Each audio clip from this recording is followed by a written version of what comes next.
Hello friends, welcome to my YouTube channel English info में। Friends, आप लोगों का एक बार फिर से स्वागत है फ्रेंड्स। जी हाँ फ्रेंड्स, आज हम फिर से पढ़ने वाले हैं फ्यूचर ऑफ परफेक्ट टेंस। क्या? Future of perfect tense. और फ्यूचर ऑफ परफेक्ट टेंस में हम पढ़ेंगे अफर्मेटिव सेंटेंस। पिछले वीडियो में हमने पढ़ा था फ्रेंड्स, पिछले वीडियो में हमने फ्यूचर ऑफ परफेक्ट टेंस के बारे में जाना था कि उसकी पहचान क्या होते हैं और उसके हेल्पिंग वर्ब क्या होते हैं। और हेल्पिंग वर्ब जो विल शैल होता है, विल शैल के साथ हम हैव क्यों यूज करते हैं, कैसे यूज करते हैं, हैव की ज़रूरत क्यों पड़ती है, सारी जानकारी पिछले वीडियो में दी गई है। यानी फ्यूचर ऑफ परफेक्ट पार्ट 1 में पूरी जानकारी दी गई है कि हैव का कैसे इस्तेमाल किया जाता है, यूज़ किया जाता है फ्रेंड्स, क्यों लग के आता है विल सेल के साथ, क्यों ज़रूरी है विल सेल के साथ हैव, ये सारी जानकारी दे दी गई है फ्रेंड्स। तो अगर आप लोग नहीं देखे होंगे उस वीडियो को, तो उस वीडियो का लिंक जो फ्रेंड्स इस वीडियो के डिस्क्रिप्शन में नीचे दिया गया है, वहाँ से आप लोग जाके देख लीजिएगा। और बात करते हैं आज हम जो पढ़ाने वाले हैं सिर्फ फ्यूचर परफेक्ट टेंस का अफर्मेटिव सेंटेंस। क्या? Affirmative sentence. तो चलिए देर न करते हुए वीडियो स्टार्ट करते हैं अफर्मेटिव सेंटेंस के बारे में। हाँ फ्रेंड्स, एक छोटा सा आप लोगों से रिक्वेस्ट है, अगर मेरे चैनल पर आप लोग नए होंगे तो प्लीज़ मेरे चैनल को सब्सक्राइब कर लीजिए और वीडियो पसंद आए तो लाइक करने के साथ साथ वीडियो शेयर कर दीजिए। अगर कोई डाउट हो फ्रेंड्स तो जो कमेंट बॉक्स में ज़रूर बताइएगा फ्रेंड्स। चलिए स्टार्ट करते हैं फ्रेंड्स। तो आपके कहानी का नाम क्या था? आपकी कहानी का नाम है future perfect tense. Okay friends,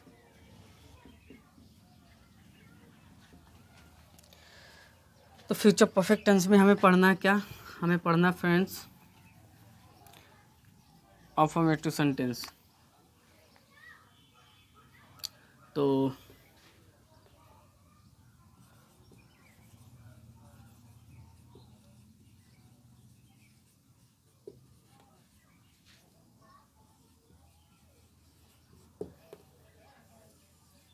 ये रहा friends affirmative sentence. Affirmative sentence कहता क्या है फ्रेंड्स? सबसे ज़रूरी बात, हम इसमें विल सेल का यूज देख लेते हैं। विल सेल का यूज भी हम पिछले वीडियो में बता चुके हैं फ्रेंड्स। कहता कि अगर सब्जेक्ट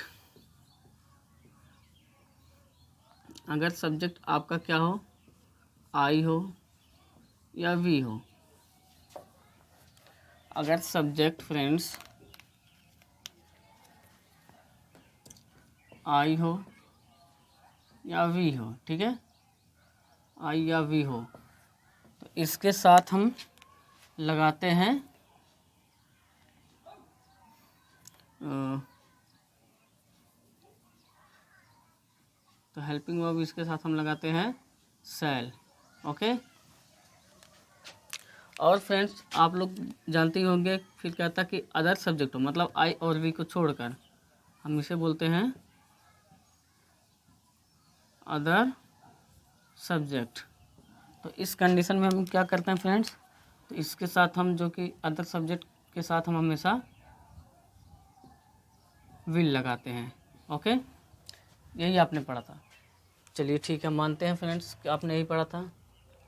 लेकिन फ्रेंड्स हम बता दें, हमें अब ये नहीं देखना कि सब्जेक्ट आई और वी के साथ सेल लगाना है, अदर सब्जेक्ट के साथ विल लगाना है। ये मेथड आपका बहुत पुराना हो चुका है, ठीक है। न मॉडर्न इंग्लिश में हम देखते हैं कैसे यूज़ होता है। तो मॉडर्न इंग्लिश में हम ये कहते हैं कि अगर आपका सेंटेंस का भाव, कहता फ्रेंड्स अगर सेंटेंस का भाव जो है आपका फिक्स्ड कैटेगरी हो, क्या है, चलिए हम यहाँ पर यूज बता देते हैं आप लोगों को बढ़िया से। थोड़ा सा जानकारी दे देते हैं।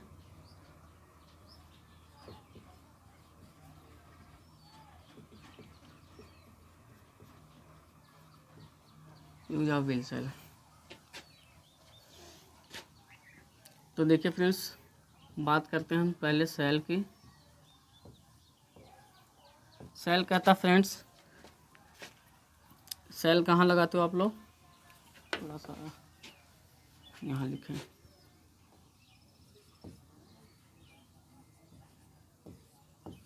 आप लोगों ने कहा सेल हम वहाँ लगाते हैं जहाँ हमारा सब्जेक्ट क्या हो, आई और वी हो, है ना। आपका सब्जेक्ट जो है आई और वी हो, राइट, यहाँ लगाते हो। और विल की मैं बात करूँ तो विल कहाँ लगाते हो? सब्जेक्ट अगर आपका अदर हो, मतलब हम कह सकते हैं कि अदर सब्जेक्ट, इन दोनों को छोड़कर कोई भी सब्जेक्ट हो तो वहाँ पर हम क्या लगाते हैं? विल लगाते हैं, ठीक है। लेकिन फ्रेंड्स मैं बता दूँ, ये ऐसा कब होता है? जब ये कैटेगरी आपका क्या हो? जब ये कैटेगरी आपका नॉट फिक्स्ड हो, मतलब सेंटेंस का भाव नॉट फिक्स्ड हो, ठीक है। क्या हो? Not fixed. अब ये जो नॉट फिक्स्ड है फ्रेंड्स, ये क्या क्या हो सकते हैं? ये जो नॉट फिक्स्ड है, ये या तो आपका हो सकता है फ्रेंड्स, आपका हो सकता है ओपिनियन, इंटेंशन,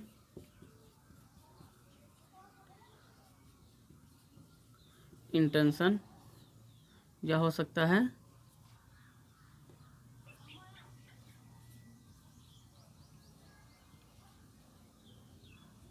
ओपिनियन, और दूसरा हो सकता है फ्यूचर एक्शन। क्या हो सकता है?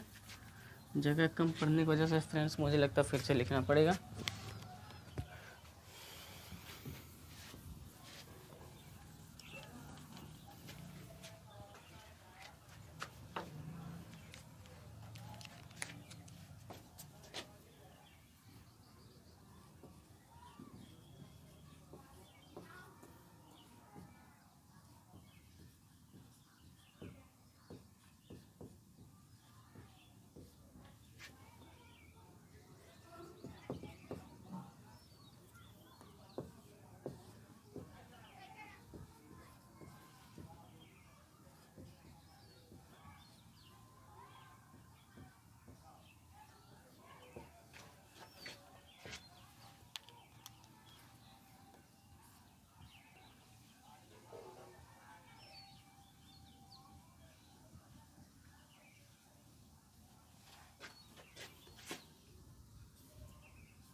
चलिए फ्रेंड्स देख लेते हैं।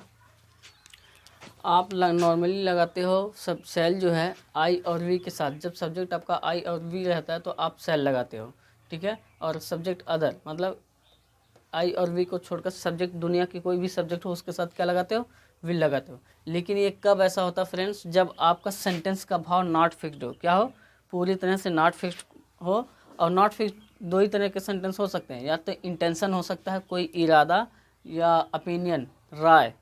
या सेंटेंस में या तो कोई इरादा हो, या राय हो, या फ्यूचर एक्शन हो, या कोई मतलब नॉर्मल एक्शन हो, ठीक है।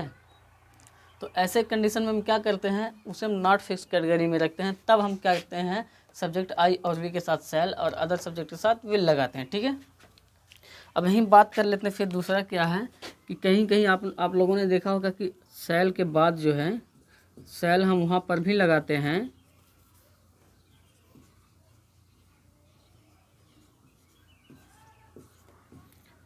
जहाँ हमारा सब्जेक्ट क्या होता है? अदर सब्जेक्ट होता है।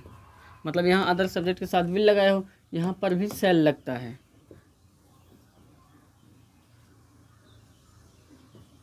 राइट। और विल जो होता है फ्रेंड्स, हम विल लगाते हैं जब सब्जेक्ट आपका क्या हो? आई हो या वी हो, राइट। कुछ इस तरह से। ये कब होता है फ्रेंड्स? जब आपकी कैटेगरी क्या हो? सेंटेंस का भाव पूरी तरह से फिक्स्ड हो। क्या हो? पूरी तरह से फिक्स्ड हो, ठीक है। अब ये फिक्स्ड मतलब क्या हो गया? अब ये जो फिक्स्ड है 3-4 क्षेत्र में फिक्स्ड होते हैं। पहले क्या होता है? आप कह सकते हो कि इंस्ट्रक्शन, इंस्ट्रक्शन,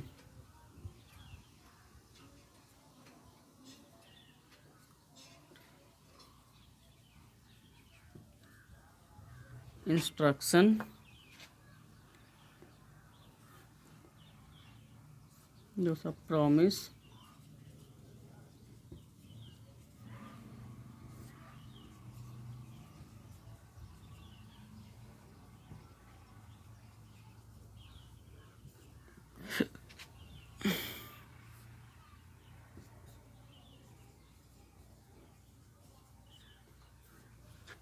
चलिए फ्रेंड्स, अगर सेंटेंस का भाव में आपका इंस्ट्रक्शन, अनुदेश या प्रॉमिस, वादा या डिटर्मिनर, ठीक है, दृढ़ निश्चय, क्या दृढ़ निश्चय, या थ्रेट, धमकी, अगर ये सब भाव प्रकट हो रहे हैं, मतलब ये सब भाव वहाँ पे दिखाए जा रहे हैं, तो वो फिक्स कैटेगरी होती है। तो ऐसे कंडीशन में हम क्या करते हैं, सब्जेक्ट अदर सब्जेक्ट के साथ हम शैल लगा देते हैं और आई और वी के साथ हम विल लगा देते हैं। ओके फ्रेंड्स, कब, जब कोई अनुदेश हो या प्रॉमिस, वादा हो, या डिटर्मिनर, दृढ़ निश्चय हो, मतलब सेंटेंस का भाव एकदम पूरी तरह से दृढ़ निश्चय हो, या थ्रेट, ठीक है, या कोई धमकी हो, किसी प्रकार का धमकी हो, तो ऐसे कंडीशन में वो फिक्स होता है पूरी तरह से। अदर सब्जेक्ट के साथ शैल और आई और वी के साथ विल लगाते हैं, सेम इसी का उल्टा हो जाता है। ठीक है फ्रेंड्स, चलिए एक बार हम चर्चा कर लेते हैं। तो यहाँ पर हमने जो लिखा कि अफर्मेटिव सेंटेंस सब्जेक्ट जो हमने बताया था वो इस तरह से ना इसके हिसाब से लगाए जाते हैं। ठीक है फ्रेंड्स, तो चलते हैं अब अफर्मेटिव के स्ट्रक्चर पर, डायरेक्ट स्ट्रक्चर की तरफ चलते हैं।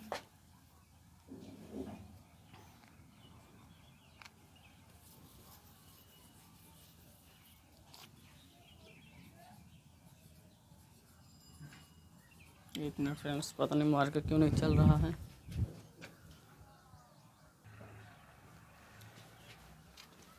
तो फ्रेंड्स देखिए, अफर्मेटिव सेंटेंस में जो हम स्ट्रक्चर की बात करने वाले हैं, स्ट्रक्चर क्या कहता है, ये कहता है कि फ्रेंड्स सबसे पहले आप लिखिए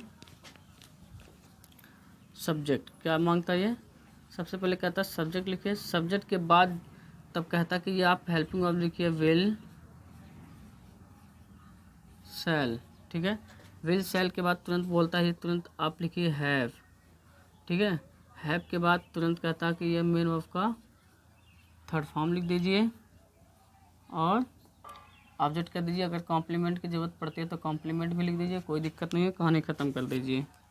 ठीक है, तो यहाँ तक की रही है कहानी। चलते हैं, कुछ छोटे छोटे एग्जांपल देख लेते हैं। जैसे फ्रेंड्स हमने कहा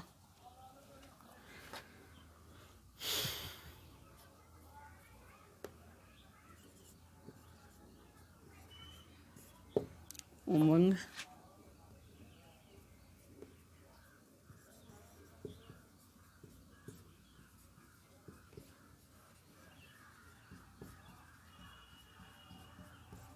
उमंग खाना खा चुका होगा। तो चलिए फ्रेंड्स, अब इसको हम जब बनाने वाले हैं, इंग्लिश में ट्रांसलेट करने वाले हैं, तो हम ट्रांसलेट करेंगे। सबसे पहले सब्जेक्ट है उमंग, इतना तो आप लोगों को पता ही होगा। उमंग के बाद अब देखिए, अब हमें लगाना विल सेल। कैसे लगाएंगे, पहले सेंटेंस का भाव देखेंगे हम। उमंग खाना खा चुका होगा, एक तरह का ये क्या है, फ्यूचर एक्शन है। क्या है, फ्यूचर एक्शन, मतलब ये राय नहीं है, ना तो राय, ना ही इंटेंशन है, ना ही ओपिनियन है, ना ही कोई राय है, ना ही कोई इरादा है। ठीक है, बस ये फ्यूचर एक्शन, खा रहा होगा भाई, है ना। तो ये फ्यूचर एक्शन होने के साथ है, जब ये आपका फ्यूचर एक्शन है तो आप कहोगे नॉट फिक्स कैटेगरी में, तो सब्जेक्ट आई और वी के साथ सेल लगाना है, अदर सब्जेक्ट के साथ विल लगाना है। तो यहाँ पर सब्जेक्ट अदर सब्जेक्ट है, उमंग है, इसलिए हम लगाएंगे विल, कर दोगे विल हैव, हैव के बाद मेन वर्ब का थर्ड फॉर्म क्या चुका होगा, खा चुका होगा, ईटन, ऑब्जेक्ट क्या है, खाना, फूड, ईटन फूड, कॉम्प्लीमेंट में कुछ बचा ही नहीं, रहने दो। चलो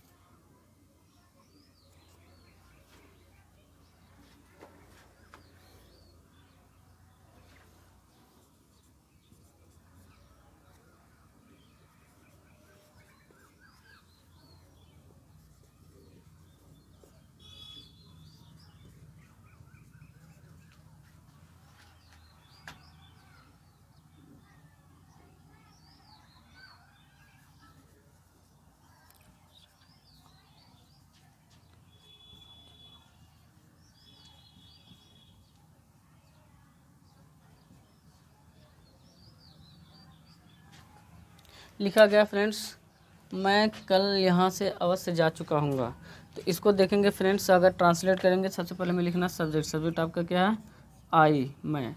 अब इसके साथ नॉर्मली में बताया गया कि आई के साथ हम शैल का यूज करते हैं, है ना। जब विल शैल में से लगाएंगे तो शैल का यूज करते हैं, लेकिन नहीं फ्रेंड्स, पहले सेंटेंस का भाव देख लेते हैं। मैं कल यहाँ से अवश्य जा चुका हूँगा। अब यहाँ से कह रहा है अवश्य जा चुका हूँगा, मतलब ये क्या है?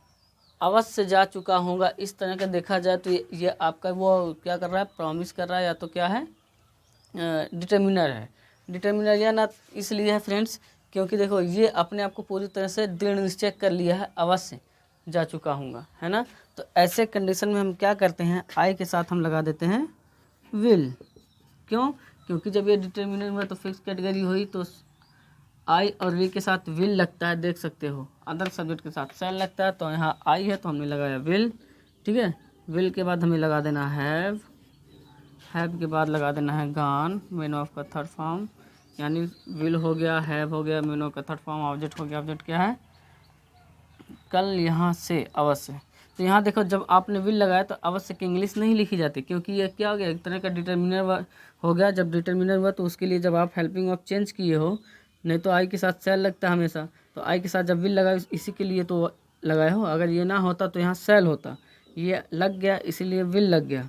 इसका मतलब इसको लिखने की ज़रूरत नहीं पड़ती है। तो यहाँ पर चलते हैं फ्रेंड्स, लिखा गया है कल यहाँ से, तो लिखोगे इससे कि इंग्लिश फ्रॉम हियर टुमारो, ठीक है फ्रेंड्स। अगर यही सेंटेंस फ्रेंड्स मैं एक बार फिर से लिखना चाहूँगा, अगर यही सेंटेंस इस तरह से होता, मैं कल यहाँ से है, तो लिख लेते हैं मैं कल यहाँ से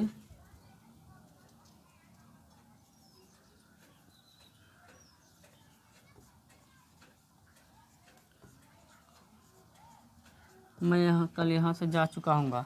तो ये क्या है? एक तरह का देखा जाए तो आपका क्या है? इरादा है ना। ये आपकी ओपिनियन है, मैं कल यहाँ से जा चुका हूँ, ये आपका क्या है? इरादा है, ओपिनियन है। तो यहाँ पर आप लगाओगे आई शैल, देख सकते हो फ्रेंड्स, यहाँ आपने विल लगाया था, यहाँ शैल लगाया, वही सेंटेंस में। क्यों? ये अब की बार जो आपका भाव प्रकट हो रहा है आपका क्या? ओपिनियन है, इंटेंशन, इरादा या ओपिनियन, राय है, ठीक है। तो यहाँ शैल लगा दियो, इसलिए शैल के बाद बाकी चीज़ें वही उतर जाएगा। Have gone from here tomorrow, okay. मुझे लगता है फ्रेंड्स इतनी बातें समझ में आ गई होंगी। अब चलते हैं कहानी को लेकर थोड़ा सा और आगे, यानी यूज ऑफ आफ्टर बिफोर, ठीक है। उसको देख लेते हैं अच्छे से। एक बार देख लीजिए ध्यान से, इसके बाद हम मिटाने वाले हैं।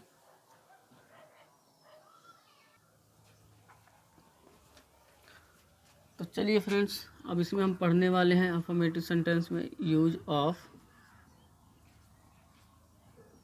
After and before. क्या? आफ्टर एंड बिफोर, ठीक है फ्रेंड्स। तो चलिए समझ लेते हैं सबसे पहले बिफोर के बारे में।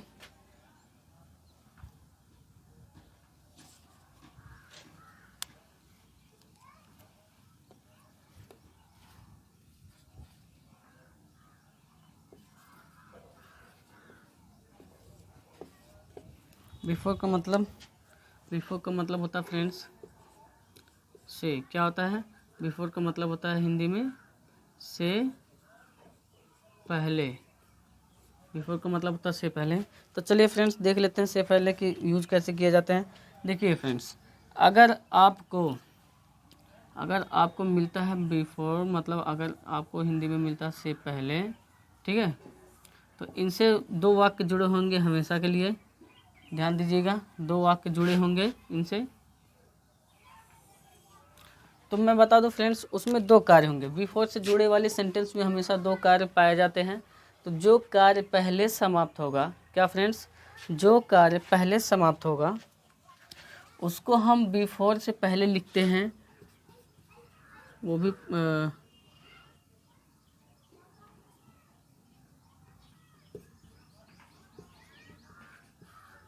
फ्यूचर परफेक्ट टेंस में। किस में?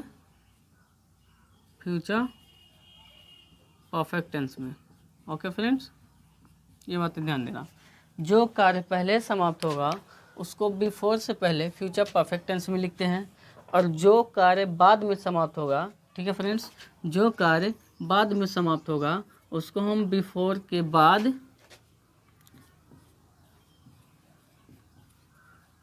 प्रेजेंट इंडेफिनिट में लिखते हैं। ओके फ्रेंड्स, किस टेंस में? प्रेजेंट इंडेफिनिट में लिखते हैं। तो चलिए एक बार हम इनके स्ट्रक्चर को तोड़ लेते हैं। अगर फ्यूचर परफेक्ट को तोड़ेंगे तो अभी अभी आप पढ़ के आए हो, जस्ट तुरंत पढ़ के आए हो। क्या पढ़े हो अभी? अभी आपने पढ़ा था कि यहाँ पर सब्जेक्ट लिखा जाता है, इसके बाद हम विल सेल लगाते हैं। अब विल सेल का यूज बता चुके हैं, ठीक है। इसके बाद आप हैव लगाए थे, हैव के बाद मेन वर्ब का थर्ड फॉर्म लगाए थे, यही ना? हैव के बाद मेन वर्ब का थर्ड फॉर्म, और आपने ऑब्जेक्ट लिखा था, ठीक। इतना करने के बाद आपको क्या लिखना है? बिफोर। बिफोर के बाद आप प्रेजेंट इंडेफिनिट को जब तोड़ोगे तो क्या मिलेगा आपको? आपको मिलेगा सब्जेक्ट, सब्जेक्ट के बाद मेन वर्ब का फर्स्ट फॉर्म। इसमें मेन वर्ब का फर्स्ट फॉर्म या तो मेन वर्ब के फर्स्ट फॉर्म में एस या ई एस प्लस ऑब्जेक्ट, ठीक है। देखिए फ्रेंड्स, अगर नेगेटिव आता है, ये सेंटेंस नेगेटिव में हो जाता है तो नेगेटिव भी कर देना, कोई दिक्कत नहीं। नेगेटिव में क्या करोगे? सब्जेक्ट के बाद डू डज लगाने के बाद नॉट लगा दोगे, बाकी मेन वर्ब का फर्स्ट फॉर्म प्लस ऑब्जेक्ट, इतना ही करोगे, है ना। तो चलिए स्टार्ट करते हैं एक छोटा सा एग्जांपल लेके। जैसे मैंने कहा,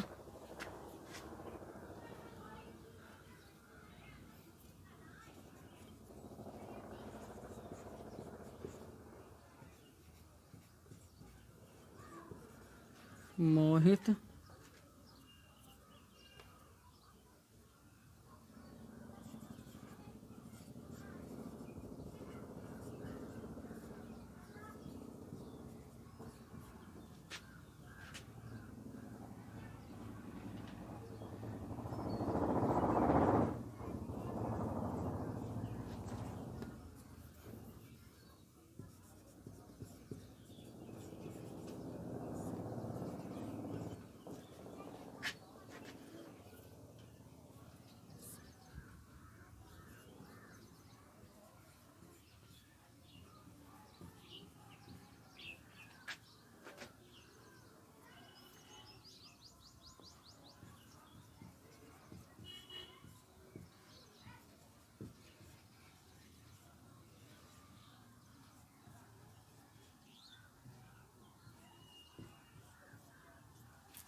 चलिए फ्रेंड्स, एक सेंटेंस लिखा गया है, मोहित के घर वापस आने से पहले। क्या?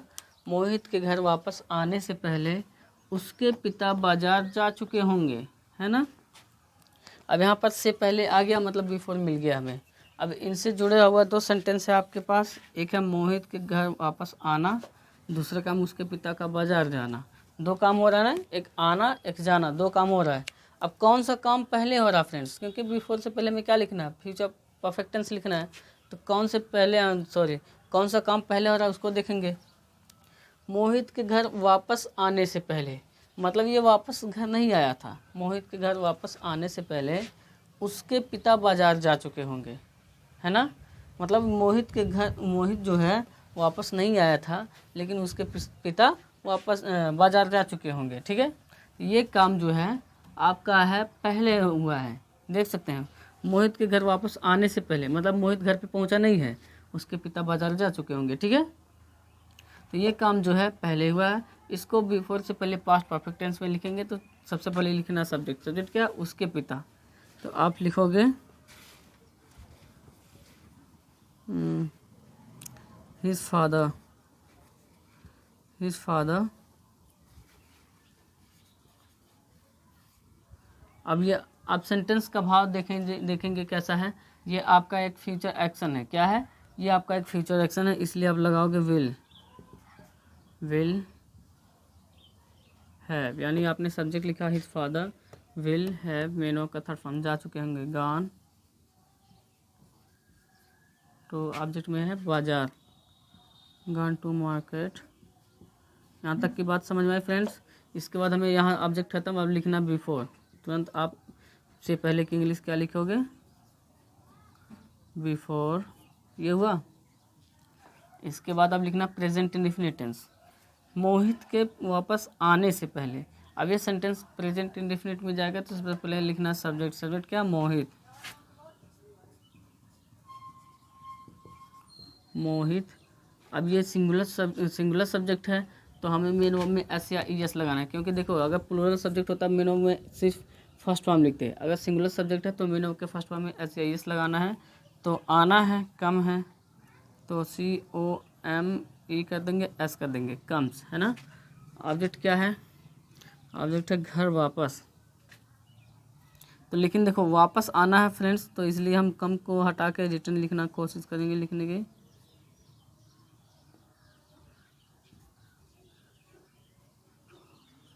Returns to home.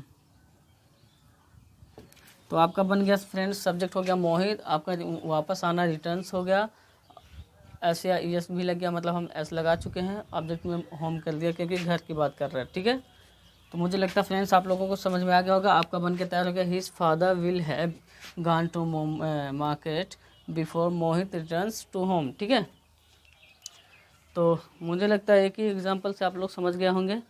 तो चलते हैं तुरंत आफ्टर का यूज़ देख लेते हैं इसी वक्त, ठीक है फ्रेंड्स।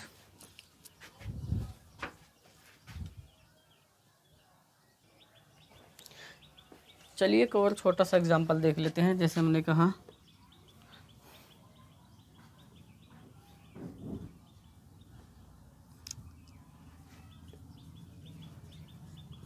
तुम्हारे खाना खाने से पहले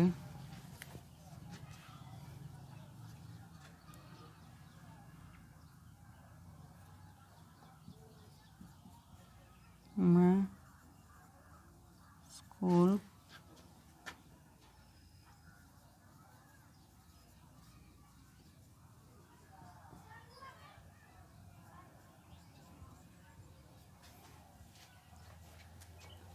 तुम्हारे खाना खाने से पहले मैं स्कूल पहुंच चुका हूँगा। तो चलिए फ्रेंड्स यहाँ पर आप देखेंगे से पहले आया है, इनसे दो वाक्य जुड़े हुए हैं, तुम्हारे खाना खाना, दूसरा है स्कूल पहुंचना। दो काम हो रहा है, कौन सा काम पहले हुआ फ्रेंड्स देखेंगे। तुम्हारे खाना खाने से पहले मतलब खाना नहीं खाया था ये, उसके पहले मैं स्कूल पहुंच चुका हूँ, ठीक है। ये काम पहले हुआ है, इसको हम बिफोर से पहले पास्ट परफेक्ट टेंस में लिखेंगे। सब्जेक्ट, सब्जेक्ट क्या है उसमें, आई। अब आई के साथ क्या लगाओगे, विल की सेल लगाओगे। मैं स्कूल पहुंच चुका हूँगा, ये एक तरह का इंटेंशन है, क्या है, इरादा है, या ओपिनियन कह सकते हो। ओपिनियन मतलब आपका होता है राय, ठीक है। एक तरह का ये इंटेंशन है, इसलिए हम लगाएंगे। जब इंटेंशन होता है फ्रेंड्स, तो अभी पीछे देख लेना, इंटेंशन जब होता है तो वो नॉट फिक्स कैटेगरी में होता है, तो वहाँ पर आई और वी के साथ सेल लगाते हैं, तो हम लगाएंगे shall. Shall have, main verb का थर्ड फॉर्म क्या है, पहुँचना। रीच मीन्स पहुँचना, यहाँ कर देंगे रीच्ड। ऑब्जेक्ट क्या है, ऑब्जेक्ट है स्कूल, टू स्कूल, ठीक है। इसके बाद आपकी ये कहानी ख़त्म, लिखना बिफोर। बिफोर करने के बाद ये सेंटेंस पास्ट प्रेजेंट इंडेफिनिट में जाएगा। तुम्हारे मतलब यू, आपका सब्जेक्ट है इसमें यू। अब ये बहुवचन हो गया तो इसलिए हम बिनो का फर्स्ट फॉर्म सिर्फ लगाएंगे, यू ईट। ऑब्जेक्ट क्या है, फूड। तो चलिए फ्रेंड्स देख लेते हैं बन के क्या हो गया तैयार। I shall have reach to school before you eat food, ठीक है फ्रेंड्स। आपका मुझे लगता है फ्रेंड्स आप लोगों को समझ में आ गया होगा। चलते हैं फ्रेंड्स अब आफ्टर पर।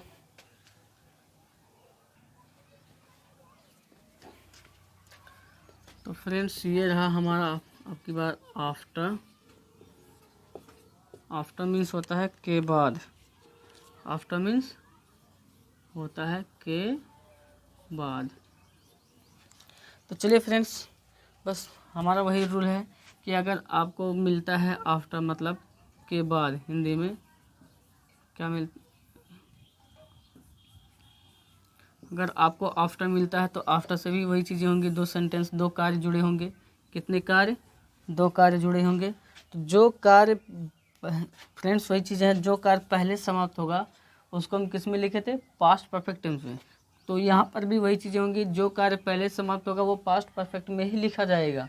लेकिन आफ्टर के बाद, वहाँ बिफोर से पहले लिखा जाता था, यहाँ आफ्टर के बाद लिखा जाएगा। ठीक है, यानी आफ्टर के बाद जो कार्य पहले समाप्त होगा उसको हम पास्ट परफेक्ट टेंस में लिखते हैं, लेकिन आफ्टर के बाद, यानी यहाँ आप कर सकते हो, सॉरी पास्ट परफेक्ट कह रहा हूँ, फ्यूचर परफेक्ट, क्योंकि हम टेंस फ्यूचर टेंस का पढ़ा है तो फ्यूचर परफेक्ट होगा। तो यहाँ पर हम जो है फ्यूचर परफेक्ट, राइट। यानी एक बार फिर से मैं रिपीट करना चाहूँगा, जो कार्य पहले समाप्त होगा उसको हम फ्यूचर परफेक्ट टेंस में ही लिखेंगे। किस में? फ्यूचर परफेक्ट टेंस में। जो कार्य पहले समाप्त होगा उसको हम किस में लिखते थे? फ्यूचर परफेक्ट टेंस में। तो यहाँ पर भी हम फ्यूचर परफेक्ट टेंस में ही लिखेंगे, लेकिन बिफोर में क्या था? बिफोर से पहले आप लिखते थे, आफ्टर में आफ्टर के बाद लिखना है, बस इतना अंतर है, देख लीजिए।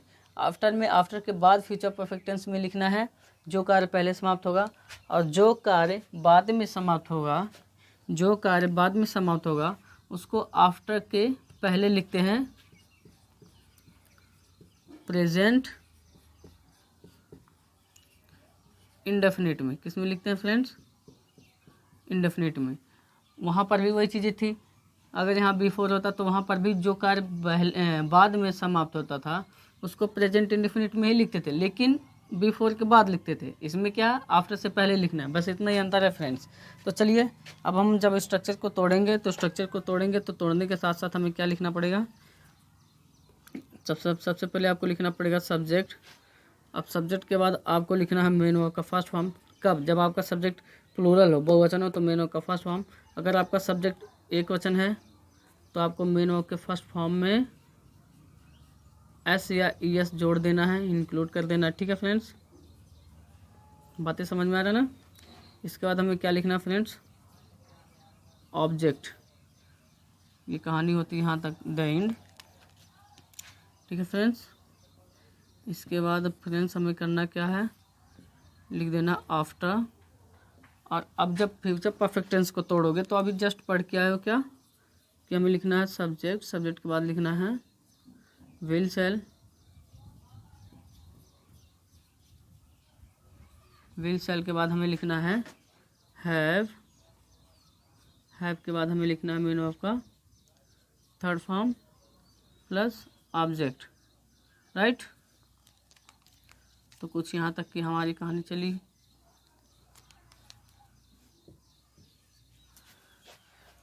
चलते हैं अब वही एग्जांपल ले लेते हैं जो अभी पिछला लिया गया था। क्या था?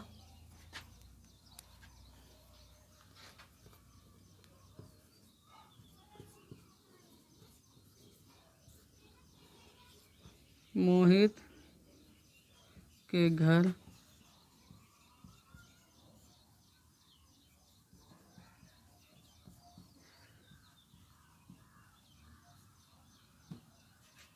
आने के बाद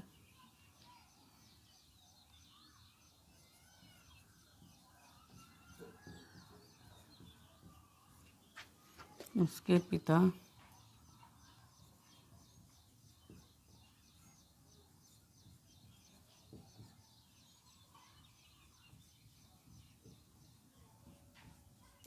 बाजार जा चुके होंगे।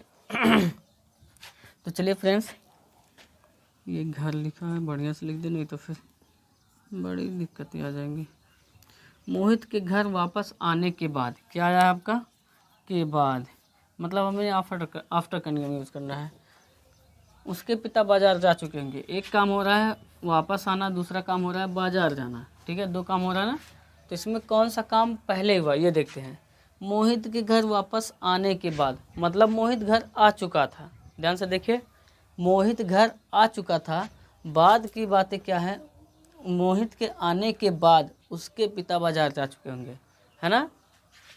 बाद में ये हुआ है और पहले ये हुआ, मतलब मोहित का घर आना पहले हुआ है और उसके पिता का बाजार जाना बाद में हुआ। देख सकते हो, मोहित के घर वापस आने के बाद, मतलब वो घर आ चुका है ना। तो इसको हम लिखेंगे फ्यूचर परफेक्ट टेंस में, लेकिन आफ्टर के बाद। तो आफ्टर के बाद लिखना है तो सबसे पहले प्रेजेंट इंडेफिनिट को लिख लो। अब ये सेंटेंस जब आपका फ्यूचर परफेक्ट टेंस में जाएगा तो ये सेंटेंस प्रेजेंट इंडेफिनिट में आएगा, क्योंकि यही काम बाद में हुआ। तो जब जो कार्य बाद में होता है उसको हम प्रेजेंट इंडेफिनिट में लिखते हैं आफ्टर से पहले। तो सब्जेक्ट लिखना, सब्जेक्ट इसमें क्या, उसके पिता। तो यहाँ आप कर दोगे हिज फादर, है ना। अब ये आपका जो एक वचन है हिज फादर, इसका मतलब हमें मेन वर्ब के फर्स्ट फॉर्म में एस या ई एस लगाना है। तो क्या लगाओगे, हिज फादर गो, और ई एस लग गया, गोज टू, ऑब्जेक्ट में बचा बाजार, मार्केट, है ना। अब ख़त्म। अब लिखो आफ्टर।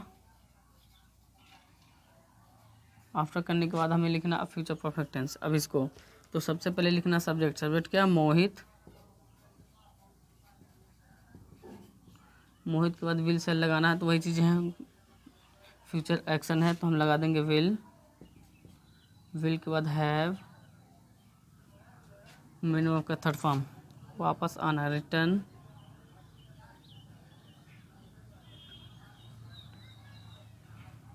रिटर्न थर्ड फॉर्म हो गया, मीनो का थर्ड फॉर्म रिटर्न। ऑब्जेक्ट क्या है, गए टू होम।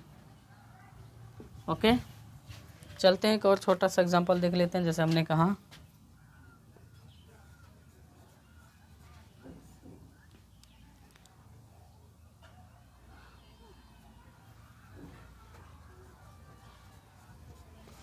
उमंग के खाना खाने के बाद, उमंग के खाना खाने के बाद मैं स्कूल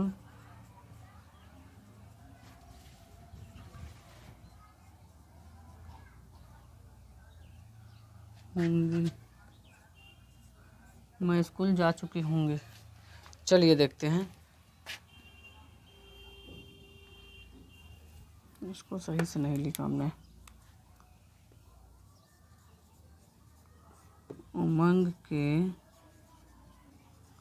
खाना खाने के बाद, यहाँ पर आप ध्यान से देखेंगे कि लिखा गया के बाद। अब दो काम हो रहा है, एक हो रहा है खाना खाना, दूसरा काम है जाना। तो कौन सा काम पहले हुआ है, उमंग के खाना खाने के बाद, मतलब उमंग खा चुका था, राइट। उमंग खा चुका था, बाद में वो स्कूल जा चुके होंगे, ठीक है। तो जब ये काम पहले हुआ है तो इसको हम किस में लिखेंगे, फ्यूचर परफेक्ट टेंस में, लेकिन आफ्टर के बाद, ठीक है। तो हमें प्रेजेंट इंडेफिनिट पहले लिखना है। तो कौन सा काम बाद में हो रहा है, उमंग के खाना खाने के बाद, ये खाना खा चुका है, स्कूल जाने का काम बाद में हुआ है, इसको हम लिखेंगे आफ्टर से पहले। तो प्रेजेंट इंडेफिनिट में सबसे पहले लिखना है सब्जेक्ट। सब्जेक्ट क्या है आपस में, मैं, आई के बाद, अब आई यहाँ प्लूरल माना जाता है प्रेजेंट इंडेफिनिट में, इसलिए लगाओगे सिर्फ मेनो का फर्स्ट फॉर्म। आई के बाद क्या लगाओगे, जा चुकी होंगी, आई गो टू, ऑब्जेक्ट में बचेगा स्कूल। ध्यान से समझ लीजिएगा friends, I go to school, ठीक है। अब हमें लिखना आफ्टर। आफ्टर, अब सब्जेक्ट इसमें लिखना, सब्जेक्ट क्या है, उमंग। आफ्टर उमंग, अब ये आपका एक तरह का क्या है, उमंग के खाना खाने के बाद फ्यूचर एक्शन है, तो हम लगाएंगे विल हैव। मेरे वर्ब का थर्ड फॉर्म क्या है फ्रेंड्स, ईट, तो हो गया ईटन। ऑब्जेक्ट में क्या बचा, फूड। आपका यानी बन के तैयार हो गया friends, I go to school after Umang will have eaten food, ठीक है। तो मुझे लगता है फ्रेंड्स आप लोगों को ये काफ़ी बातें समझ में आ गई होंगी। तो आज की वीडियो बस यहीं तक रहने देते हैं, बाकी की कहानी कल, ठीक है फ्रेंड्स। तब तक के लिए फ्रेंड्स बस वही आप लोगों से एक छोटा सा रिक्वेस्ट है, अगर आप लोग मेरे चैनल पर नए होंगे तो प्लीज़ मेरे चैनल को सब्सक्राइब कर लीजिए, और फ्रेंड्स और वीडियो अच्छा लगे तो प्लीज़ लाइक करने के साथ साथ वीडियो शेयर कीजिएगा, और कोई डाउट हो तो कमेंट बॉक्स में ज़रूर बताइएगा फ्रेंड्स, ठीक है फ्रेंड्स।